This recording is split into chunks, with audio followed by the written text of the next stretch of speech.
and we're going to do an art project with you guys today. In honor of the letter U, I'm going to teach you how to do an underwater ocean scene with Crayon Resist. Now, you could either look at a book that might have some underwater pictures, or we just Googled a picture, if you can't really see that, of an underwater scene. And my son is going to start making the underwater scene right now. And what you'll need to do this, it's pretty easy, is you'll just need multicolored crayons. A piece of white paper. Don't show them too much yet. A tray, if you have it. We just happen to have it. I don't know if you might. A tray of watercolors. A brush, a thing of water to clean your brush, and a paper towel, because my friends, you know that when we dip our brush in water, we kind of dab it off, the excess water, so we don't put too much water on the brush. So the idea is to draw your underwater scene bearing down, which means, you know what that means, it's as heavy as you can in crayon. So I'm going to give you a few minutes to do that. We could talk about what you would see under the sea. You would see fish. Maybe some crabs. Crabs, sand if it's the bottom, maybe some rocks, some seaweed, maybe a mermaid. Ooh. So Owen, wow, I love your under the sea picture. I'm going to hold it up.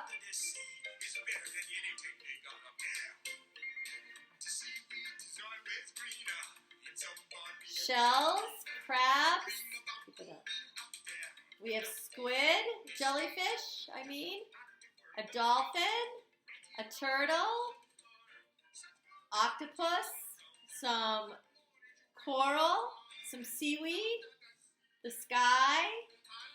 So we're ready now to do our watercolor resist. So get your parents to get out your watercolors and a brush and some water.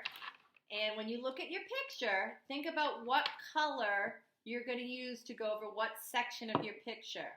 For example, if I'm doing the sun, what color might I use? Right, yellow. And if I'm doing the under the sea part, I'm going to probably do some blue. Right, blue. And it's really cool. Once you go over in watercolor, you're going to see how the crayon just pops right out. All right, Owen, you ready? I am. All right, shall we dip Yeah.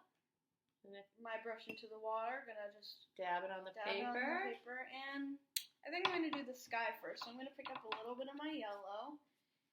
You might need a little bit more water to activate it after it's been dry for a little while, because you know how long we've been out of school, everyone. So I'm gonna go just over the sky.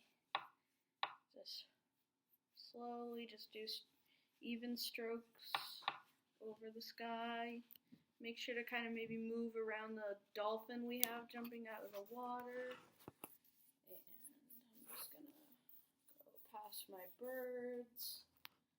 And it's very pretty. It really activates like your underwater environment instead of just, even drawing with crayons. It looks good, but just drawing over it with watercolor makes it like come to life almost. And you'll see this as you just slowly brush over your colors, and look how that prettier looks it looks. so vibrant.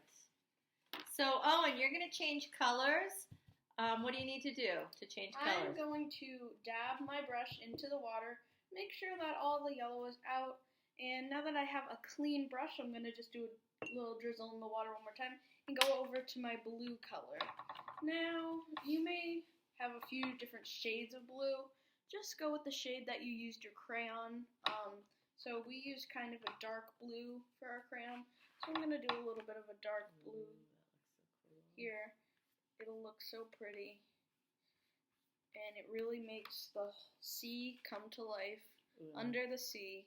I noticed when you did your crayon drawings that you bared down so that you could really see. It's so, oh my goodness, look at that. It's magic. It is magic. So what the crayon wax does is that it resists the water. That's why it's called crayon resist. So you'll notice that if you paint over a different color, you'll find that it doesn't really go smudge it or anything. So you see your painting so clearly, even though you've just gone by it with water, and that's so cool. So I'm gonna hold this up, friends, because it's really awesome. I mean, once it dries, let me see if it's a little bit wet. The paper, the white part of the paper, is the porous part, which means that's the part that the watercolor seeps into, and then the crayon part gets resisted. So as you can see, it's really coming to life, and now we just have to do the bottom of the sea. So once again, I'll show you. This time I'm going to take my dirty brush. You can see it has blue on it. I'm going to nice and just dab it into the water. The water may change color a little bit, and that's how you know the paint is coming off your brush. So now that I have my clean brush, I'm going to dip it in the water again. Dip it in the yellow this time, one more time. And I'm just going to go over it. And it looks so cool. This is definitely a great activity to do while you're home if you have watercolors. And I'm sure you all have crayons because, you know, crayons are the best. Yep, white paper, watercolor paper, you know, any kind of paper. Yeah, let's do the rock. So I'm going to clean my brush off again. This time I'm going to grab black. So black is a very strong color. So you're just going to want to make sure to kind of keep it out of the other colors a little bit because...